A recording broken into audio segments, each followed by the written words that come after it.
Assalamualaikum warahmatullahi wabarakatuh. Kembali lagi di YouTube channel Elsa Fitri Amelia. Nah, di sini saya akan memperkenalkan nama saya terlebih dahulu. Nama saya Elsa Fitri Amelia, NIM 19110050, Prodi S1 Farmasi semester 2 kelas A dari Universitas Kadar Bangsa Palembang. Nah, di sini saya akan menjelaskan tentang kelarutan. Apa itu kelarutan? Tonton PPT berikut ini. Baiklah, di sini saya akan menjelaskan tentang kelarutan. Apa itu kelarutan? Kelarutan atau solubilitas adalah kemampuan suatu zat kimia tertentu, zat terlarut atau solut, untuk larut dalam suatu pelarut atau solvent. Kelarutan dinyatakan dalam jumlah maksimum zat terlarut yang larut dalam suatu pelarut pada kesetimbangan. Larutan hasil disebut larutan jenuh. Contoh kelarutan. Faktor yang mempengaruhi kelarutan. Faktor yang mempengaruhi kelarutan tergantung pada sebagai berikut. Sifat solvent. Kelarutan yang besar terjadi bila molekul-molekul solut mempunyai kesamaan dalam struktur dan sifat-sifat kelistrikan dari molekul-molekul solvent. Bila ada kesamaan dari sifat-sifat kelistrikan, misalnya momen dipol yang tinggi antara solvent-solvent, maka gaya-gaya tarik yang terjadi antara solut solvent adalah kuat.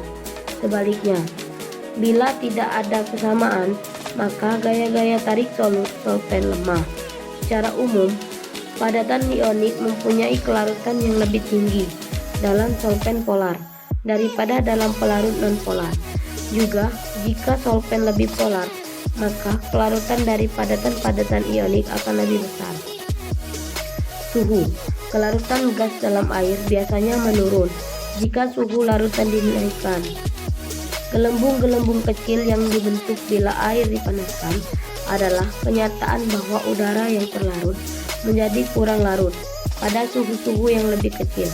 Hal yang serupa, tidak ada aturan yang umum untuk perubahan suhu terhadap kelarutan cairan-cairan dan padatan-padatan. Tekanan. Kelarutan dari semua gas naik jika tekanan saham dari gas yang terletak di atas larutan dinaikkan. Secara kuantitatif, hal ini dinyatakan dalam hukum Henry yang menyatakan bahwa pada suhu tetap, perbandingan dari tekanan saham dari solut gas dibagi dengan mol fraksi dari gas dalam larutan adalah tetap. Satuan kelarutan. Kelarutan atau khususnya untuk zat yang sukar larut dinyatakan dalam mol L. Jadi, kelarutan sama dengan kemolaran dari larutan jenuhnya. S min N per P di mana N adalah jumlah mol dan P min volume per liter. Sifat koligatif larutan non-elektrolit. Sifat larutan berbeda dengan sifat pelarut murninya. Terdapat 4 sifat fisika yang penting yang besarnya bergantung pada banyaknya partikel zat terlarut, tetapi tidak bergantung pada jenis zat terlarutnya. Sifat ini besarnya berbanding lurus dengan jumlah partikel zat terlarut. Sifat koligatif tersebut adalah A. Tekanan uap, B. Titik didih, C. Titik beku, dan D. Tekanan osmosis. Menurut hukum sifat koligatif, selisih tekanan uap, titik beku, dan titik didih suatu larutan dengan tekanan uap, titik beku, dan titik didih pelarut murninya berbanding langsung dengan konsentrasi molal zat terlarut. Larutan yang bisa memenuhi hukum sifat koligatif ini disebut larutan ideal. Kebanyakan larutan mendekati ideal hanya jika sangat encer. Tekanan uap larutan. Tekanan uap larutan lebih rendah dari tekanan uap larut murninya. Pada larutan ideal, menurut hukum Raoult, tiap komponen dalam suatu larutan melakukan tekanan yang sama dengan fraksi mol kali kali tekanan uap dari pelarut murni. Keterangan PA sama dengan tekanan uap yang dilakukan oleh komponen A dalam larutan, XA fraksi mol komponen A. PO sama dengan tekanan uap zat murni A dalam larutan yang mengandung zat terlarut yang tidak mudah menguap, tak aksiri atau non-volatil. Tekanan uap hanya disebabkan oleh pelarut, sehingga PA dapat dianggap sebagai tekanan uap pelarut maupun tekanan uap larutan. Titik didih larutan. Titik didih larutan bergantung pada kemudahan zat terlarutnya menguap. Jika zat terlarutnya lebih mudah menguap daripada pelarutnya, atau titik didih zat terlarut lebih rendah, maka titik didih larutnya menjadi lebih rendah dari titik didih pelarutnya, atau dikatakan titik didih larutnya turun. Contohnya, larutan etil alkohol dalam air titik didihnya lebih rendah dari 100 derajat Celcius tetapi lebih tinggi dari 78,3 derajat Celcius, atau titik didih etil alkohol 78,3 derajat Celcius dan titik didih air 100 derajat Celcius. Jika zat terlarut tidak mudah menguap atau tak aksiri atau non-volatil daripada pelarutnya, atau titik didih zat terlarut lebih tinggi, maka titik didih larutnya menjadi lebih tinggi dari titik didih pelarutnya, atau dikatakan titik didih larutnya naik. Pada contoh larutan etil alkohol dalam air tersebut, jika dianggap pelarutnya adalah etil alkohol, maka titik didih larutnya juga naik. Kenaikan titik didih larutan disebabkan oleh turunnya tekanan uap larutan. Berdasarkan hukum sifat koligatif larutan, kenaikan titik didih larutan dari titik didih pelarut murninya berbanding lurus dengan molalitas larutan. Keterangan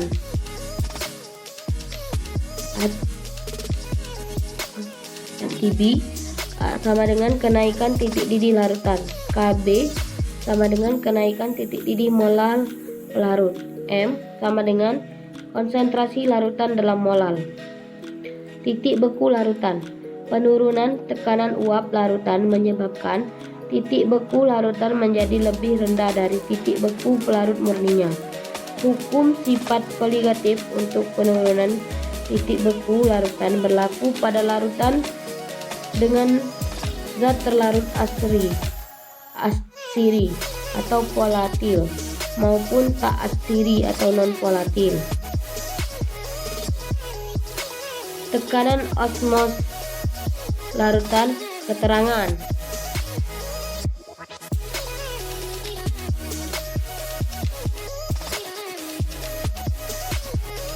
tekanan osmos ATM.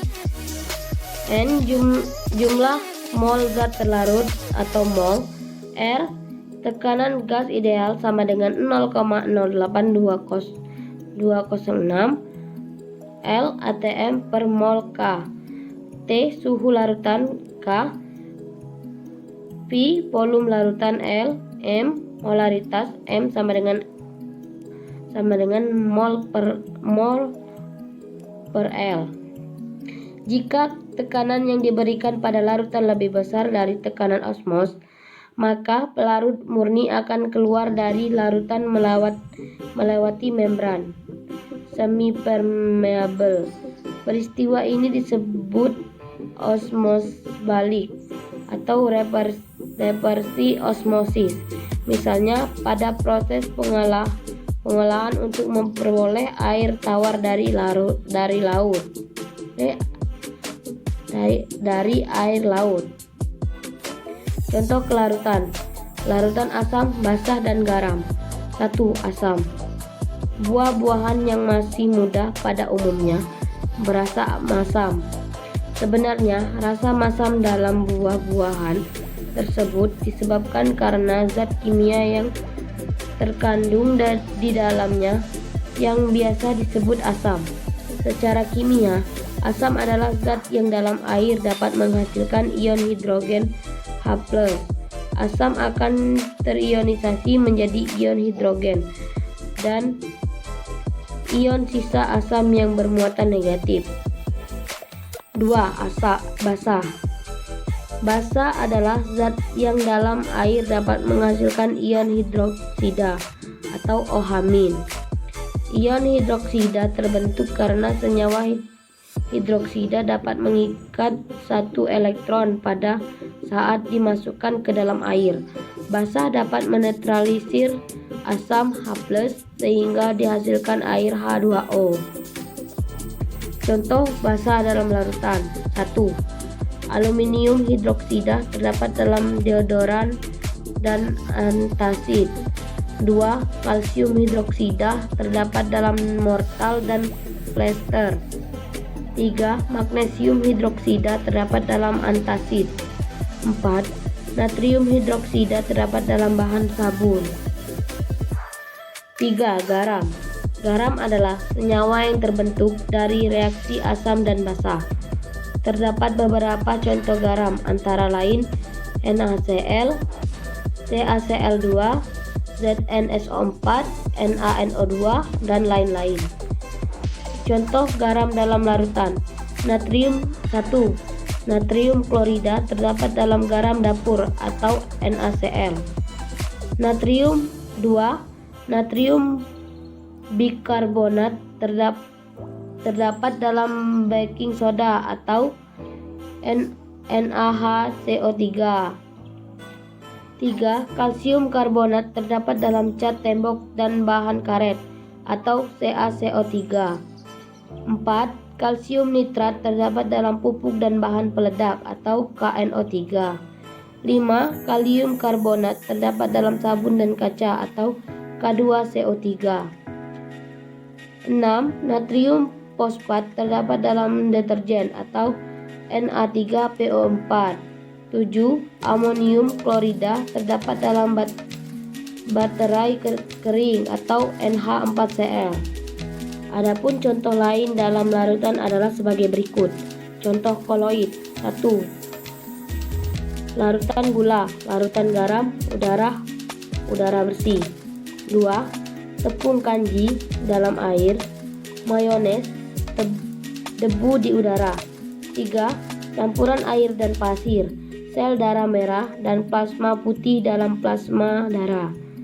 Contoh suspensi: air sungai yang keruh, campuran air dengan kopi, campuran minyak dengan air. Nah, itulah tadi video penjelasan dari saya tentang kelarutan. Mungkin itu saja yang dapat saya sampaikan. Lebih dan kurang saya mohon maaf. Kepada Allah saya mohon ampun. Billahi taufiq wal hidayah. Wassalamualaikum warahmatullahi wabarakatuh. Tonton video-video berikutnya. Thanks for watching.